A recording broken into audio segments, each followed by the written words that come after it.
Hello and welcome to ShameOver, where you can lose the hangover, not the booze.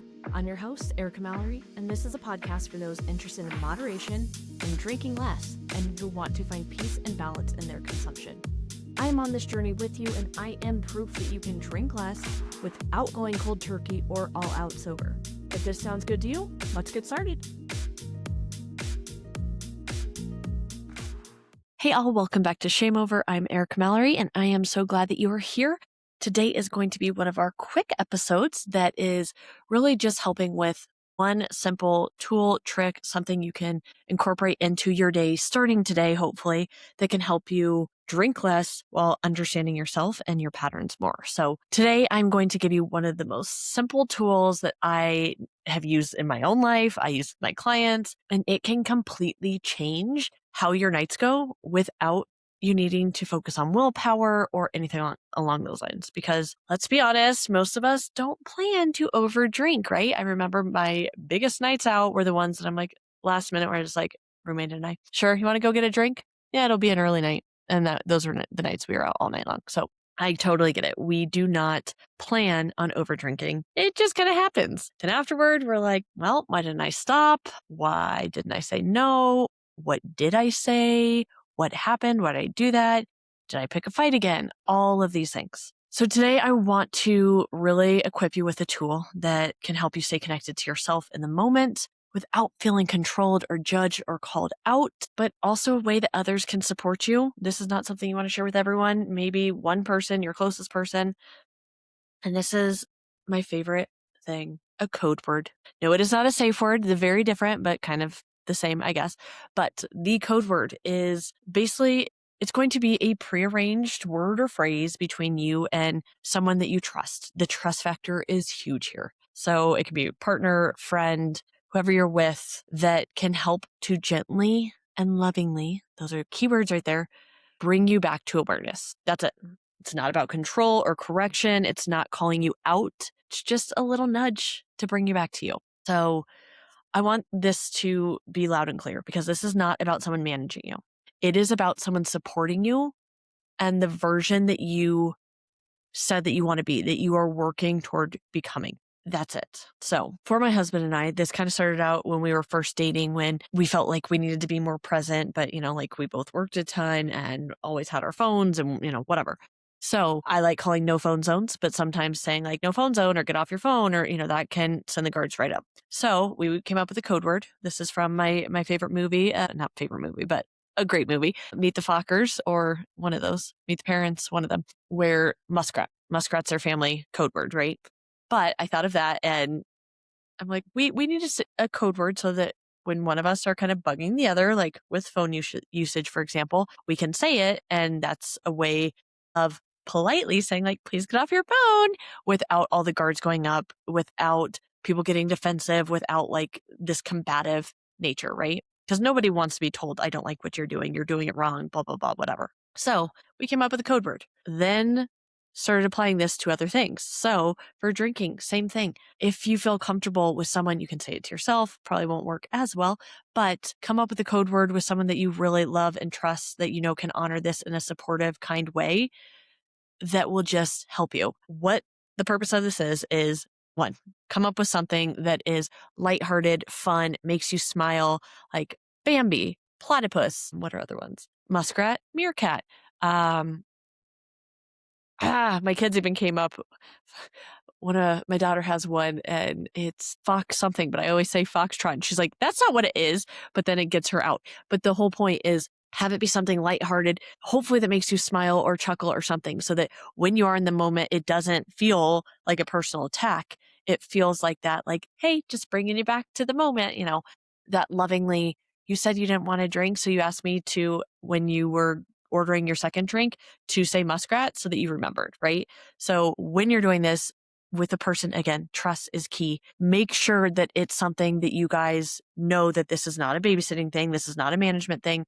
This is here's how you can help support me when I know that I'm not at my strongest, right? And you need to say this before drink 5. This is something that's probably drink 1 or 2, because once you get past that is when the guards are going to go up, when you are kind of going to get snappy at each other or take it as like a personal attack, when that's not what it is at all. And that defeats the whole purpose of this. So the last thing that this needs to do is make you feel resistant in any way. I know for me early on with my drinking, I hadn't even told my husband that I was going to be drinking less or anything because of that fear of judgment, of all of that. I also didn't want to bring him into the process because I didn't want to feel like he was monitoring me or babysitting me, or I didn't want the dynamic to change at all. And I also don't want to be told what to do. I know most of us, that is a triggering thing. Like, you're going to tell me to stop? Okay, I'm going to have more just to piss you off because I can, right? Which is hilarious because most of us that do that are not that kind of personality at all. But when it comes to drinking, we're like, this is when I feel like, yeah, I'll prove you wrong. And it makes no sense, right? But in the moment, in our brain, it's like, yeah, you got this, girl. So this is not about that. That would annoy me. It would not be successful at all. So I get that. The control won't work. It is the complete opposite of that. So that is why this only works if it feels like support and not criticism, right? Support, not criticism.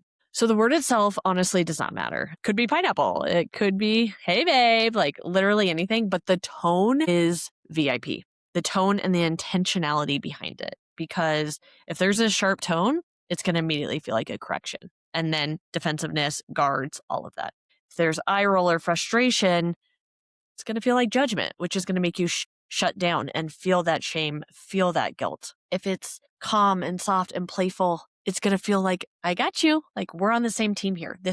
We're doing this together. We're in this together. It leads to openness and it actually feels supportive. The tone is going to tell our nervous system if we're safe or not. So that is why, again, the word itself does not matter. It is the tone behind it. Your nervous system is going to respond to how it is delivered, how the tone feels in our body. So let's say you're out and you've already had a couple drinks, you're feeling good. Your partner leans over and softly says your code word, right? Not in a you've had enough kind of way, but just like, hey, little check-in, you know? The moment isn't about stopping you. It's about interrupting the autopilot, because that is where we are complete autopilot mode when especially once we've had at least that too. This is shutting off. We're going to normal relaxation, normal reaction, I should say, how the body is automatically going to respond without having to think so much about it because our prefrontal cortex is shutting down. So this is where this code word, when delivered with love and grace and compassion in a lighthearted way, is giving you this space to actually be like, wait, what do I actually want right now? I pulled them into this process to help support me. That is what they're doing. And again, this is why the conversation has to be had so that they know how important it is, the tone, the delivery. Because the truth is, once we're a few drinks in, we already know this. Our ability to choose starts to fade. That's why all of us come in with great intentions. Like, yeah, I can totally do this. And by drink 3, completely out the window. It is not a willpower issue. And I hate that so many of us have been taught that this just means we don't have willpower. We don't have enough strength. We don't have self-control.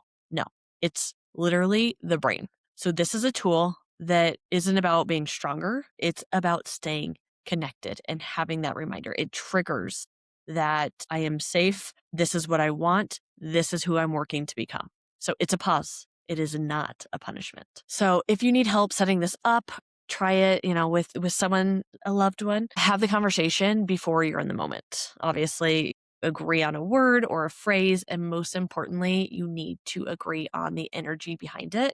Because remember, this is support. This is love. This is having each other's back. This is connectedness and togetherness. And this right here is exactly the kind of shift that I'm helping people work on inside my reset that just started. I was called to kind of recreate something because all of us, no matter how long we've been doing this, we all come into moments of our lives, chapters where we could use a reset. And this is not about white knuckling it, about sobriety, about taking a period of time off. If you want to, I am absolutely here for it as long as you have the right intentions behind it and do the work when you're in that sober period. But regardless, it's not white knuckling your way through drinking less. This is about understanding what's actually happening in your brain, your habits, your patterns, and really what's underneath, because you need to be able to work with yourself. And most of us are spending most of our effort, especially when we're drinking, working against ourselves.